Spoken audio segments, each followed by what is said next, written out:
Did you know Super Awesome Mix has an app? Go to the Apple App Store today and download Super Awesome Mix. It's free. You could start creating and sending your own digital mixtapes in just a few clicks. Also, there's links to our Instagram account and a link where you can follow your favorite podcast. Speaking of which,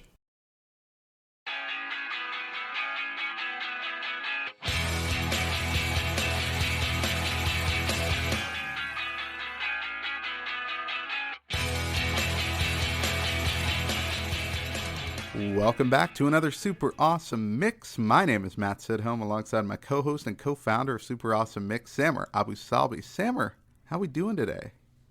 I'm doing real well, enjoying life. Excited to be here. We got another guest on the show today. It's always a fun thing. Another guest, and this is kind of a first for us. We had Mega Ran on last year, and we had featured him on a new music mix, but we kind of knew he was coming on the show at that point before we featured him, right? This time, right. I found this artist. I found one of his songs. I was like, man, I really dig this stuff. Obviously, we don't, reach out to every artist we feature on the show. I don't think Weezer needs to hear from us again. I think they do. I think they're good. They keep ignoring our messages, but we're gonna send them another one. It's gonna happen. But I reached out to our guest, and he had invited him on the show, and he agreed to do it. So, our guest, without further ado, he's got a new album entitled "We're on Fire," and we invited him on the mix. We're so excited. He's about to go on tour, so you're going to get a chance to go out and see him live. But this is Joshua Dylan Balis. Welcome to Super Awesome Mix. What's up? How are you guys? We're doing great. Thanks so much for joining the show. We like I said, we really just dug your music and threw you on a new music mix, and then here you are. So this is kind of a first for us. Awesome. Much more easy to access than Weezer, I would say. Well, for right now, okay? Yeah. Like, we don't know. In a few years, you're going to stop returning our emails, okay? But yeah. That's the goal. Right. Just be one of those, essentially like Instagram accounts managed by like a studio of 500 people, a bunch of interns, there's no human behind it. That's the goal. Absolutely not. Completely replaced by a AI version of me. Right. Yeah. Well, so happy you could be here. It's really exciting. Yeah, we really did I love listening to your track, and Matt talked a lot about you, and it's so cool to have you here. It's great. Thanks for making the time. No, thank you for having me. It's an honor. It's such a cool thing you all have going on. It's exciting to jump in and talk to people about music at any time. So if we can record it and throw it up, all the better. Appreciate that. So before we get into your mix, you want to take a second and talk about this album? I know you released an EP, I don't know, maybe 5-6 years ago, and now you got a full-length album out. So maybe just talk for a minute about kind of the development of this album and kind of what went into it. Sure. So I was in a band in Dallas, and we recorded a full record, and then after like a year and a half of work, we decided not to put it out. So I was in this place where I was kind of devastated, but I had all this material that didn't work for the band that I knew that I needed to make something happen. So I called up the studio in Nashville called Omni Sounds, and it's like, hey, I've got these songs. Here's some demos. And they said, this sounds good.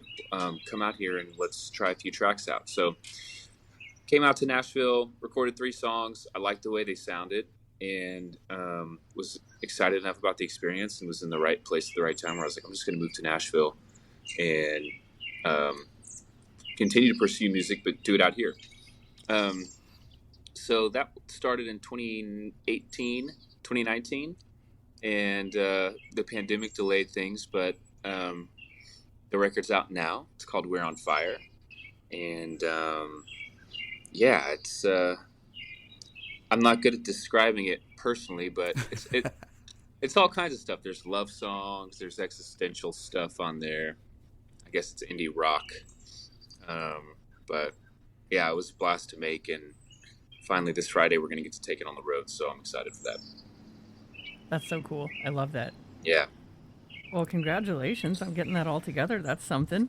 Thank you. Matt and I are still Matt and I are still working on our album. Are you? It's coming together real badly. It's not good. It's not good. The problem Neither is of us are musical. Yeah, neither one of us plays an instrument. That's our Right. biggest hurdle, I think, up Nice. to this Yeah. point. Yeah. So So You just need to use some MIDI, some GarageBand loops. Loops are your best there friend. it is. that's right. That's right. Yeah. We're right there on the edge. Okay, well, we asked you to kind of bring together a mix of songs that, maybe inspired you along the way or got you into music. And I think you put together a great one. And the first track here, you put Voices by Joshua Ray Walker. Yeah. So he's another dude on my label who is done so much. I mean, I remember playing it around with him at the All Good Cafe like 3 or 4 years ago, and I think he just had his Opry debut and played on Fallon, and it's for good reason. This song Voices is probably my favorite of his. It's one of those that I can put on repeat constantly. It's good lyrical content. The arrangement is so good. There's like this combination between this electric swell guitar and pedal steel. That's awesome. It also has a really unusual structure where half of the hook is this vocal melody. It's not verse, chorus, bridge, chorus, but your attention's wrapped the whole time, and that's always a sign of a good song for me. If it's got to have a really strong melody to do that. Guys like Dylan have really strange structures, but they still make it on the radio because there's power. So it's a great song. I think the record came out a year or two ago, but I feel like I've only just fallen in love with this tune. So for the last 2 or 3 weeks, it's just been on my heavy rotation. So I threw it on the list. Yeah, That's awesome. Yeah. This guy's voice was incredible. So good. Yes. Yeah. I mean, that was the thing I think that stood out to me the most was just vocally. I was like, man, this is really good, and it's kind of an upbeat song, although it doesn't necessarily describe a real happy scenario. Totally. Right. Yeah, it's got that classic rock and roll feel where it is melancholic in its melody, but the tempo's up, so you're liking it. You're in love with your suffering. Right. Exactly. Yeah. I know. I had that same thing. And, I say this a lot on the show whenever I start to dive into lyrics a lot more because of this show. And I'm like, oh, that's what I've been like nodding my head to. Okay. Like, that's a little dark. Totally. But it's really good, though. Totally. And I also wrote here, it's just absolutely beautifully sung. I mean, that's like the big takeaway I had. I just absolutely loved it. What a great voice. Yep. The vocals so good. That's awesome. Great first pick. Honestly, yeah, this mix is so good. So I'm really excited about this next one. This is one of my favorites that I got introduced to. I was not familiar with this artist, but the track is Riga Black by Chuck Johnson. Yeah. So I saw like a review for this track 3 or 4 years ago. It might have been Pitchfork. It was a blog, and it said that essentially this guy took pedal steel and reintroduced it as the lead instrument. Pedal steel is famously always support. It always adds texture and ambiance. And this guy layered 2 or 3 pedal steel tracks on top of one another into this. He approached the instrument the way that a post-rock band like Sigur Rós would. And it's instrumental, but it's like a 6 or 7 minute soundscape. It's more of a composition than anything else. It's classical in the fact that it doesn't repeat itself melodically. It lives and it grows. I've never heard the pedal steel used in this way, and it's one of my favorite songs to just drive to. Sunset, done with work. Oh, I could see that. Yeah. Throw it on repeat. I could totally see that. This of all the tracks on here, this is the one that I was like most tempted, and I ended up clicking into their album and just like listening to their album, and it's almost like it reminds me of Explosions in the Sky, but almost with like a country like vibe to it a little bit. Yeah. But it's so atmospheric and meditative, and it's just beautiful. It is a beautiful composition. Yeah. I thought this was such an interesting track. Yeah, atmospheric country mixed with Explosions in the Sky, and the guy's English. It's like, right. It's awesome. Oh, wow. Yeah. Yeah. I like it. Yeah. Would Nice not have one. guessed that. All right, now track 3, you go with Every Time the Sun Comes Up by Sharon Van Etten. Yeah. Have you all heard this song before? No. Okay, I had not. No. so Sharon Van Etten, now I feel like she's huge, which is awesome. She's sort of this institution in the indie world. But the first time I heard this song, I was blown away. It's one of those songs with a timeless arrangement. It could have been recorded by Fleetwood Mac. Um, it's timeless. It's like, is this country? Is this rock? Is this indie music? And the lyric is great. The hook, she just keeps repeating. Every time the sun comes up, I'm in trouble. Which I'm a sucker for a sad line like that. There's nothing sadder than a brand new day. No, it's a great song. It's so melodic, and I throw it on repeat all the time. So it's one of my faves, man. If you haven't heard of her, you should dive into her discography. She's got a weirdly wide range. She'll switch up. That song is from a self-produced record of hers, but her sound can change drastically from album to album because occasionally she'll just pick a new producer and let them run with her songs with their vision. So it's really dynamic. It's cool. What I loved about this song is she's not in a hurry at all. She keeps that same cadence throughout, and musically and vocally, I just thought that was so interesting because I imagine, or maybe you hear artists talk about how, producers will try to speed things up, try to get it under 3 minutes, make it a radio song. And this is like, nope, we're going to make this song the way I want to make this song. So not surprised that it was kind of self-produced because you kind of get that feel just from the rhythm and pace of it. Absolutely. I like your description of that. Yeah, that's like a great one. I especially just love the very, very ending that she kept the outro where she's laughing and says, "Sorry, my headphones fell off." Like I really appreciate that. It's just like a little bit of humanity mixed in with her recording. Yeah. And she just sounds like she's having a lot of fun recording. So I dig that. Yeah, it was such a bold move too. I think it was the single on the record, and she made it the last song on the album. And I'm always like, brave. Very cool. That's awesome.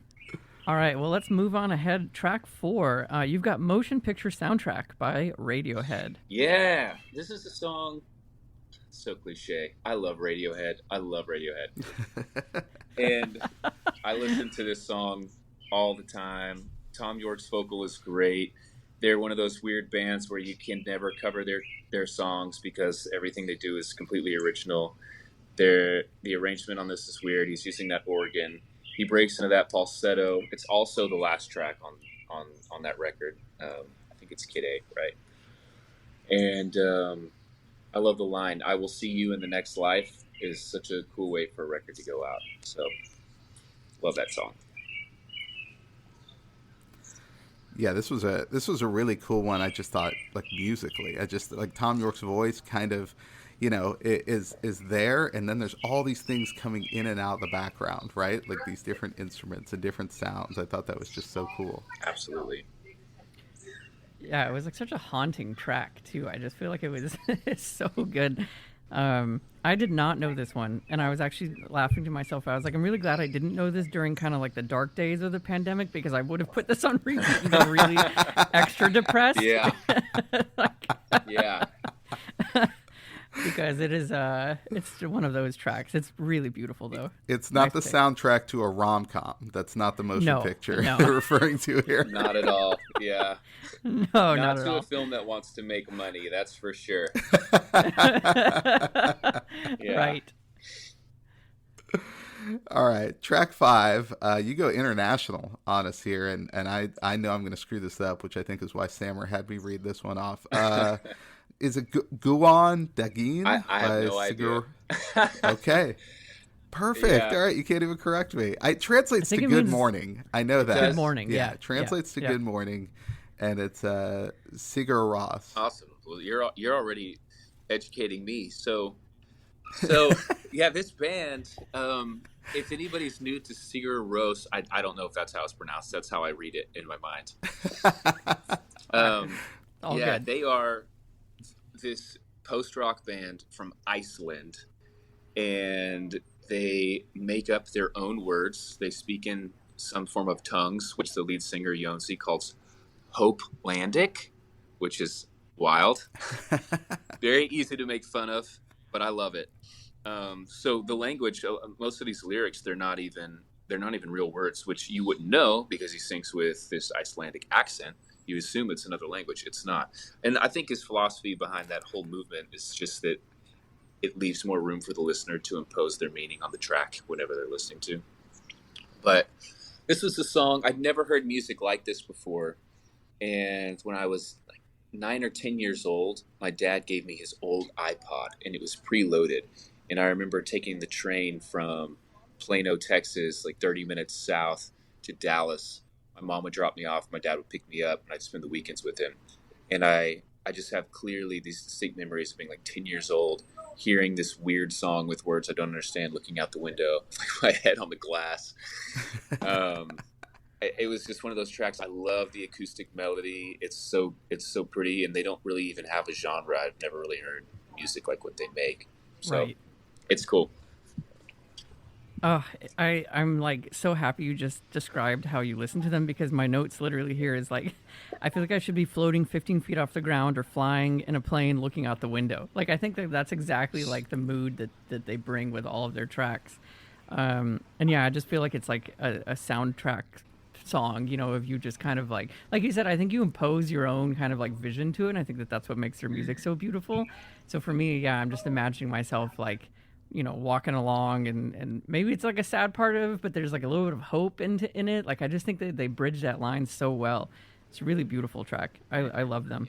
Me too. Nice. All right. Well, let's go to someone who I think most people are going to be very familiar with. A little group called Tom Petty, and you've got Mary Jane's Last Dance. Yeah, I had to.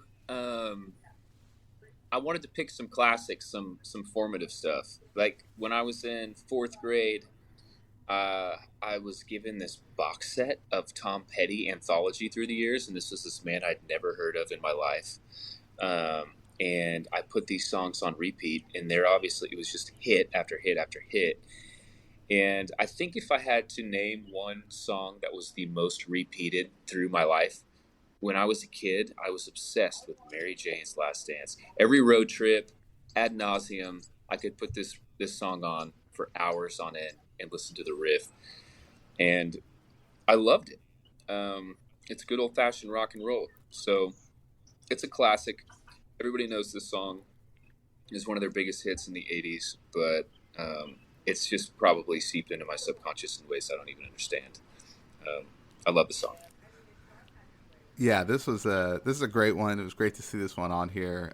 Tom Petty's so good, so many great songs. But yeah, this one definitely a standout. It also had a really notable music video that I kind of forgot about until I was kind of searching around because Kim Basinger's in it, and like she's a dead woman in this video, and Tom Petty's like running a morgue, and this is the dead woman that comes to him, and so it's a really kind of a cool video that got some notoriety. I remember I'm a little older Uh-huh. than you, so I think I was like in high school when that came Uh-huh. out. But I mean, yeah, it was. That's a good one. Great pick. Awesome. Yeah, I forgot about that video. That like Tom Petty, they bridged that gap from pre-video to you must have a video on MTV days. So good for them. Yeah, and he did so many unique videos during that Yeah, time for someone who is not, you know, not someone who's necessarily camera ready, right? totally. So, but he did a lot of great work with that. Yeah. All right, your next track, you picked "Tumble in the Wind" version 2 by Jackson C. Frank. Yeah. I think I was on a Spotify radio playlist when this song came on. And Jackson C. Frank is one of those guys who wrote a couple hits that were recorded by other artists. I think he was big in the 60s or 70s. I'm not sure that he ever had massive uh, personal success, but there are a lot of songwriters that point to his material and talk about how influential he is. This track, I'm not sure of the origins. It sounds like a portable tape player or something from the 70s or Mm-hmm. 80s, and it's a demo more or less. But there's a spirit to it that we could be in the studio now trying to find all these digital plugins to recreate that analog sound. I love it. Some of the lyrics are understandable, some of them aren't, but it's this timeless folk song where he's singing, I seem to tumble in the wind. I wait for it to begin. Times are hard, the money just won't come through. I'd be alone if not for you, something like that. Classic. But this is one of those songs that's another road tripper for me. I can put it on repeat, and it puts me in a mood where I don't want to answer any phone calls. It's a good one. Yeah. Oh, I love that description. Yeah, I felt the same way. I like was reminded. I feel like it could have made like a Wes Anderson film. Like it could have. It has that kind of vibe to it. But I just felt, yeah, it was like a really soft like love song. Basically, it slowed me down. It just made me want to breathe and relax into my chair and just be comforted by like his beautiful guitar play and his voice that's like barely coming up over the guitar. And I think the quality or the lack of quality, whichever direction you want to go, like actually really adds to the track. Like it's really beautiful. And that's rare, right? Because I think if you try to do that today, people would just be like, "What is this? Like, what am I listening to?" But it works so well here. It's amazing. Mm-hmm. Yeah, absolutely. Yeah. Awesome.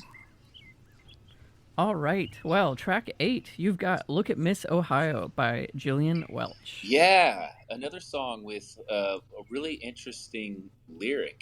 There's this character. It's clearly this beautiful young woman. She's Miss Ohio, and she doesn't want to settle down. And it's simple. I think the lyric is, "Oh me, oh my, oh, look at Miss Ohio, running around with her rag top down. Oh me, oh my, oh, look at Miss Ohio. I want to do good, but not right now." So she's on top of the world. She's this beautiful woman. She's got her adulations. The last thing she wants to do is settle down. There's like a verse about her mother giving her a wedding dress, and she just wants to ride around in her convertible. It's simple. I love the melody. It's like everything I love about folk music, where the arrangement couldn't be more simple, but it sounds so big. I love this song. Yeah, it's a great song. I love it. It's a good description of kind of, expectations. People have expectations of you, but you kind of want to go your own way. So I think this is a great, I don't know, just a really, like you said, simply written song, but just really delivers a great message. So yeah, I thought this was a great one. All right, track 9, you've got "Love" by Lana Del Rey. Yeah, pop. So she's a pop star. But yeah, Right. she's the pop star, but she's the indie dark queen, I guess.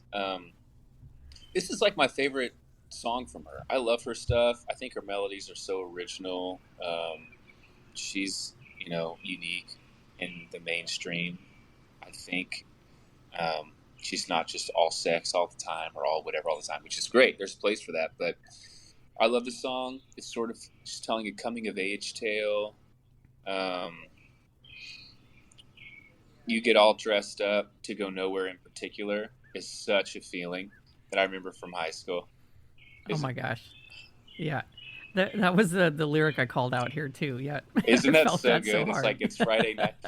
You It's just really want the miracle, the mysterious thing to happen to you. It's Friday night. You go out and you're imagining you make eye contact with that person that you've been waiting for or whatever. And generally you just end up with a bad hangover, and then by the time you're 30, you're like,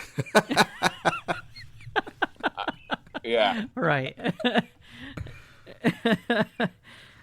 Spot on. Yeah. No, I really enjoyed this track, and I love her voice. Like I just can always spot it in a mix, right? I was listening to this on my computer, preparing notes for this, and my girlfriend, like like a room down overheard, is like, "Is that Lana Del Rey?" And it's like, yeah, it is, right? Because you can just immediately spot her voice. It's so unique and beautiful. I've always loved that about her music. But yeah, I love that line. You get ready, you get all dressed up to go nowhere in particular. Back to work or the coffee shop, Totally. doesn't matter. Because it's enough. She's good.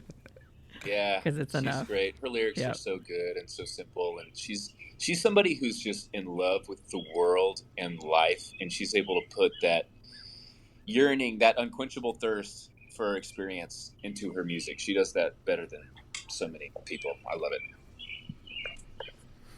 Nice. All right, home stretch here. Track 10. You've got just a great track here. "Boys of Summer" by Don Henley. Yeah. So this song I grew up hearing my entire life. Everybody has. But I think about a month ago, I feel like I heard it for the first time, and I love when that happens. Like, I remember that happened for me with Dylan. I was like, who is this weirdo? And then I was 17, and I was like, oh, it's God.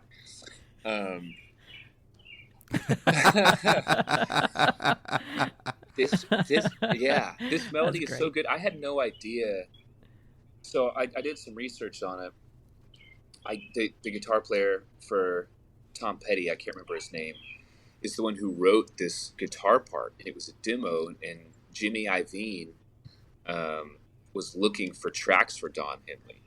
Don Henley liked the melody, took it back to his place, wrote the entire song, and it's got a spirit to it that's amazing. It's also got a really strange structure where there's like a giant guitar solo in the middle of the song, which is hard. Its song has to be good to get away with, especially a pop song, with defying that pop structure. But the composition, it's rock and roll, and it's a catchy melody. But the harmonies are so rich and so deep. I think it's easy to write it off, but especially when you listen to the outro, there's a guitar riff that's harmonizing with the synthesizer, and you don't even know what's happening, but it's taking you somewhere. It's a really good song. It's up tempo. I feel like the same way that Running Up That Hill, I think that Kate Bush song is having another moment with Stranger Things. Yeah. With Stranger Things, This song could be re-recorded in a modern context and be just as big as it ever was. It's got the synths; they just need to be updated. It's got the lyric, it's got the melody. I love this track. All right, you got Red Eyes by The War on Drugs. Yeah, so there's a theme, I guess, that I didn't really even pick up on. This guy is a guy who found a way to sort of revive that 80s synth rock and roll sound. And he did it in a modern context. And when I first heard this song, I was like, is this a band, from the 70s or 80s? It sounds like he could have toured with Don Henley or Tom Petty. But at the same time, it's got this modern flair melodically.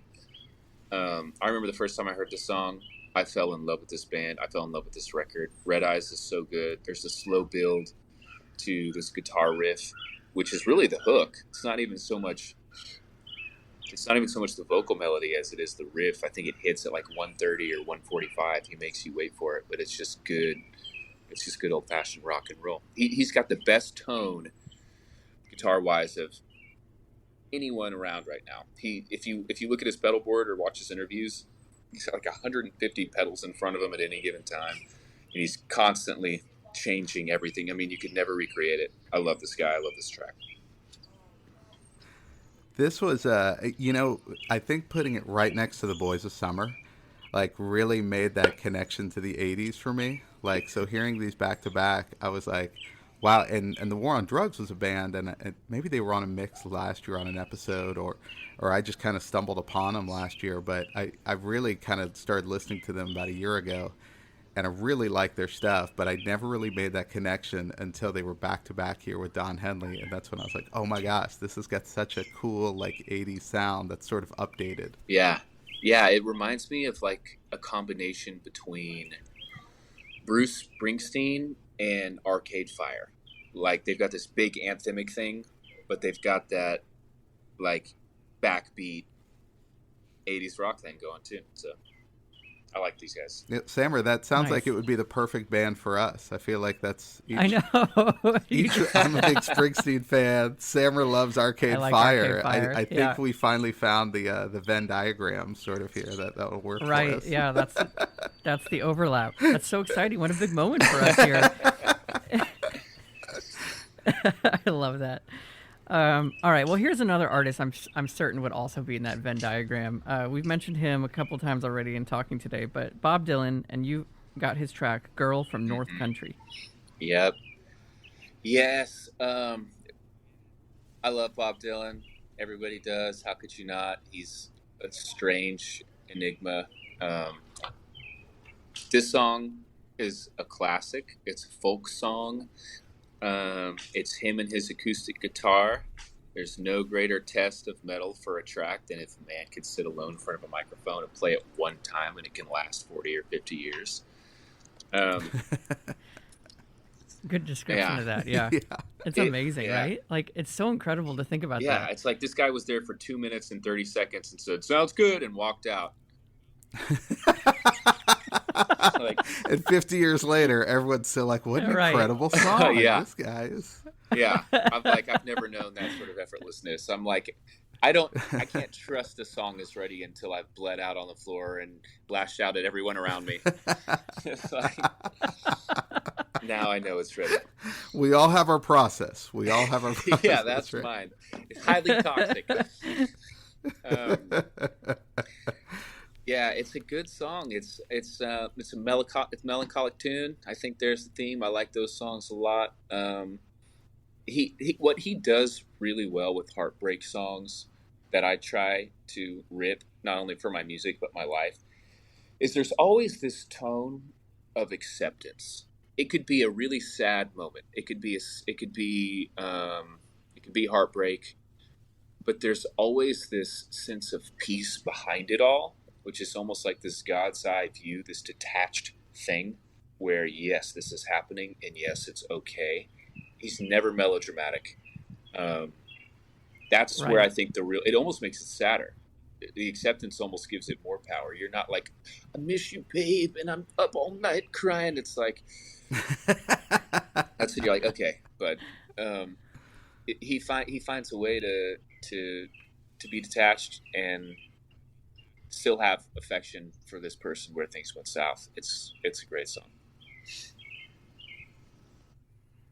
Yeah, I mean, he really is. I think in that way, you know, not just his lyrics, but everything about him is like he is like a poet on the human nature, right? Like I think everything about his music, and I think that's why it has such staying power. Is exactly what you're saying. It's like it is a view on just what it is to be a person, and like all the various things that we struggle with, and all the things that he's sung about, and how he does it, and it is amazing. I loved this song. I wasn't as familiar with this one as some of the other of his other many tracks. But I listened to this one and I just again kind of sank into my chair and just felt it speaking to me, right? Like I think that it just cuts right through everything, and you're like, oh wow, you know, like that's like always my reaction with some of his music. So absolutely Cool. gorgeous. I'm glad you dug it.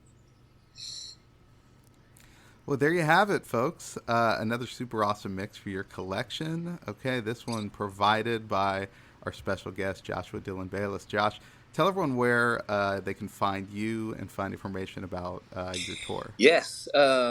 So I'm on every platform except for TikTok. I've got it started, but I haven't started making anything yet. So that's our goal for this tour, is to get the band familiar, introduce the band to the world on TikTok. But I'm everywhere else. The music is everywhere that you can stream music. I'm more active on Instagram than anywhere else. So if you want to hop on Instagram and see, we'll keep things updated there. We're doing another run in July, but those dates are still being set. But we are on tour across the states starting Friday. And I posted about it on my Instagram. I don't have all the exact dates memorized, but I know that the initial run, we're going straight to DC, where we're playing a Sofar in Roslyn that night, and then we're doing a radio spot in Jersey the next morning, and then we've got 2 shows in New York, Saturday and Sunday, and then we've got this long haul from New York to Columbus to Kansas City to Denver, and then we're going from Denver to LA to Salt Lake, Fort Worth, Dallas, and that will be there by June 22nd, 23rd, 24th is our Dallas run.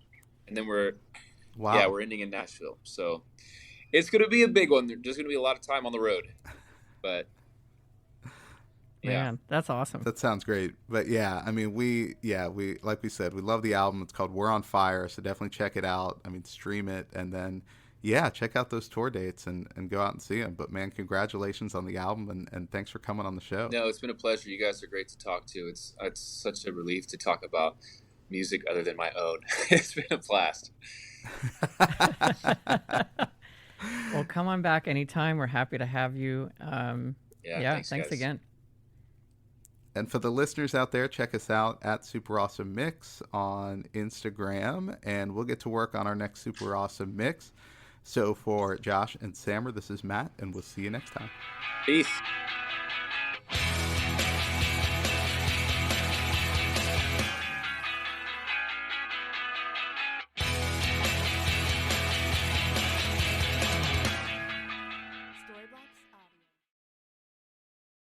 Super Awesome Mix is brought to you by DLM. Make shopping easy with DLM, the one-stop shop for all your casual clothing needs. Shop dlmsupplyco.com and enter the promo code AWESOME at checkout to save 15% off your first purchase. That's dlmsupplyco.com.